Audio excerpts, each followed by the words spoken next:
எரேமியா அதிகாரம் 17. யூதாவின் பாவம் இரும்பு எழுத்தாணியாலும் வைர நுனியாலும் எழுதப்பட்டுள்ளது. அது அவர்கள் இதய பலகையிலும் பலிபீட கொம்புகளிலும் பொறிக்கப்பட்டுள்ளது. தழைத்த மரங்களின் கீழும் உயர்ந்த குன்றுகளின் மேலும் திறந்த வெளி மலைகள் மீதும் உள்ள அவர்கள் பலிபீடங்களையும் அசேரா கம்பங்களையும் அவர்களின் பிள்ளைகளே நினைவு கூறுகின்றார்கள். ஆகவே நாடெங்கும் செய்யப்படும் பாவங்களுக்கு ஈடாக உன் செல்வங்களையும் கருவூலங்களையும் தொழுகை மேடுகளையும் கொள்ளை பொருள் ஆக்குவேன். நான் உனக்கு உரிமை சொத்தாக கொடுத்துள்ள நாட்டின் மேல் உனக்குள்ள பிடி தளரும். முன்பின் தெரியாத ஒரு நாட்டில் உன் எதிரிகளுக்கு நீ அடிபணிய செய்வேன். ஏனெனில் நீ என்னில் மூட்டியுள்ள கோபக்கனல் என்றென்றும் கொழுந்து விட்டு எரியும். ஆண்டவர் கூறுவது இதுவே: மனிதரில் நம்பிக்கை வைப்போரும் வலுவற்ற மனிதரில் தம் வலிமையை காண்போரும் சபிக்கப்படுவர். அவர்கள் பாலை நிலத்து புதர் செடிக்கு ஒப்பாவர்.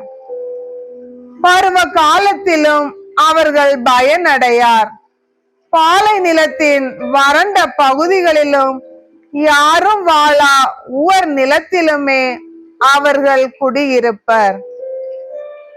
ஆண்டவரில் நம்பிக்கை வைப்போர் பேறு பெற்றோர். ஆண்டவரே அவர்களது நம்பிக்கை. அவர்கள் நீர் அருகில் நடப்பட்ட மரத்துக்கு ஒப்பாவர். அது நீரோடையை நோக்கி வேர் விடுகின்றது. வெப்பமிகு நேரத்தில் அதற்கு அச்சமில்லை. அதன் இலைகள் பசுமையாய் இருக்கும். வறட்சி மிகு ஆண்டிலும் அதற்கு கவலை இராது. அது எப்போதும் கனி கொடுக்கும். இதயமே அனைத்திலும் வஞ்சகம் மிக்கது. அதனை நலமாக்க முடியாது. அதனை யார்தான் புரிந்து கொள்வர்? ஆண்டவராகிய நானே இதய சிந்தனைகளை ஆய்பவர், உள்ளுணர்வுகளை சோதித்து அறிபவர். ஒவ்வொருவரின் வழிகளுக்கும் செயல்களின் விளைவுக்கும் ஏற்றவாறு நடத்துபவர். நேர்மையற்ற வழிகளில் செல்வம் சேர்ப்போர் தாம் இடாத முட்டைகளை அடைகாக்கும் கௌதாரி போன்றோர்.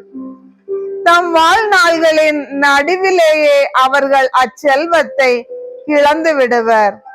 இறுதியில் அவமதிப்புக்கு உள்ளாவர். நம் திருத்தூயகம் தொடக்கத்திலிருந்தே உயர்ந்த இடத்தில் அமைந்த மாட்சி மிகு அரியணையாய் உள்ளது. ஆண்டவரே, இஸ்ரேலின் நம்பிக்கையே, உம்மை புறக்கணித்தோர் யாவரும் வெட்கமுறுவர். உம்மை விட்டு அகன்றோர் தரையில் எழுதப்பட்டோர் ஆவர். ஏனெனில் அவர்கள் வாழ்வளிக்கும் நீரூற்றாகிய ஆண்டவரை புறக்கணித்தார்கள். ஆண்டவரே, என்னை நலமாக்கும், நானும் நலம் அடைவேன். என்னை விடுவியும், நானும் விடுதலை அடைவேன். ஏனெனில் நீரே என் புகழ்ச்சிக்குரியவர். இதோ அவர்கள் என்னிடம், ஆண்டவரின் வாக்கு எங்கே, அது நிறைவேறட்டுமே என்கிறார்கள்.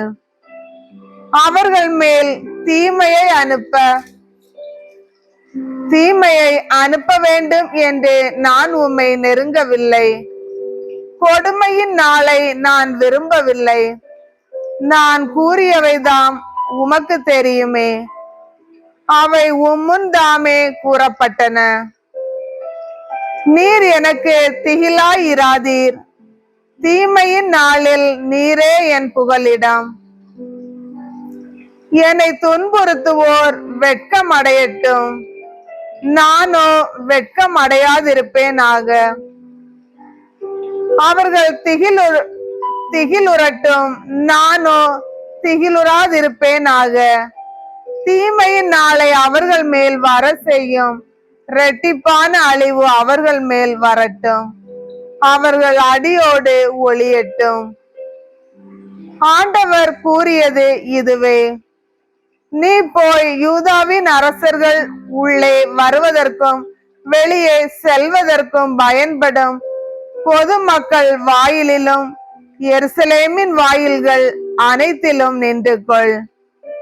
நீ அவர்களுக்கு அறிவிக்க வேண்டியது: இவ்வாயில்கள் வழியாக செல்லும் யூதாவின் அரசர்களே, யூதாவின் அனைத்து மக்களே, எருசலேமில் வாழ்வோரே, ஆண்டவரின் வாக்கை கேளுங்கள். ஆண்டவர் கூறுவது இதுவே: உங்கள் உயிரை முன்னிட்டு ஓய்வு நாளில் சுமை தூக்க வேண்டாம், அவற்றை எருசலேமின் வாயில்கள் வழியாக கொண்டு செல்லவும் வேண்டாம். ஓய்வு நாளில் உங்கள் வீடுகளில் இருந்தும் சுமைகள் தூக்கி செல்ல வேண்டாம். அன்று எந்த வேலையும் செய்ய வேண்டாம். உங்கள் மூதாதையருக்கு நான் கொடுத்த கட்டளைப்படி ஓய்வு நாளை தூய்மையாக கடைபிடியுங்கள். அவர்களோ எனக்கு செவி சாய்க்கவில்லை, நான் சொன்னதை கவனிக்கவில்லை, கேட்டு கற்றுக்கொள்ளாதபடி முரட்டு பிடிவாதம் செய்தனர். ஆண்டவர் கூறுவது: நீங்கள் எனக்கு செவி கொடுத்து ஓய்வு நாளில் இந்நகரின் வாயில்கள் வழியாக சுமை தூக்கி செல்லாது, வேலை எதுவும் செய்யாது ஓய்வு நாளை தூய்மையாக கடைபிடிப்பீர்களாகில், தாவீதின் அரியணையில் அமரும் அரசர்களும் இளவரசர்களும் இந்நகரின் வாயில் வழியாக செல்வார்கள், குதிரைகளிலும் தேர்களிலும் ஏறி செல்வார்கள். அவர்களோடு தலைவர்களும் யூதா நாட்டினரும் எருசலேம் வாழ் மக்களும் செல்வார்கள். இந்நகரில் என்றுமே மக்கள் குடியிருப்பார்கள். அப்போது யூதாவின் நகர்களில் இருந்தும் எருசலேமின் சுற்றுப்புறங்களில் இருந்தும் பென்யமீன் நாட்டிலிருந்தும் செபேலா சமவெளியில் இருந்தும் மலை நாட்டிலிருந்தும் நெகேபில் இருந்தும் வருபவர்கள் எரி பலிகளையும் மற்ற பலிகளையும் உணவு படையலையும் தூபத்தையும் நந்தி பலிகளையும் ஆண்டவர் இல்லத்துக்கு கொண்டு வருவார்கள். ஆனால் நீங்கள் ஓய்வு நாளை தூய்மையாக கடைபிடிக்க வேண்டும். அன்று எருசலேமின் வாயில்கள் வழியாக சுமை தூக்கி செல்லக்கூடாது. எனினும் என்னுடைய சொல்லுக்கு நீங்கள் செவி கொடுக்காமல் இருந்தால் நான் எருசலேமின் வாயில்களில் தீப்பற்றி எரிய செய்வேன். அது நகரின் அரண்மனைகளை அழித்து விடும், அத்தீயோ அணையாது.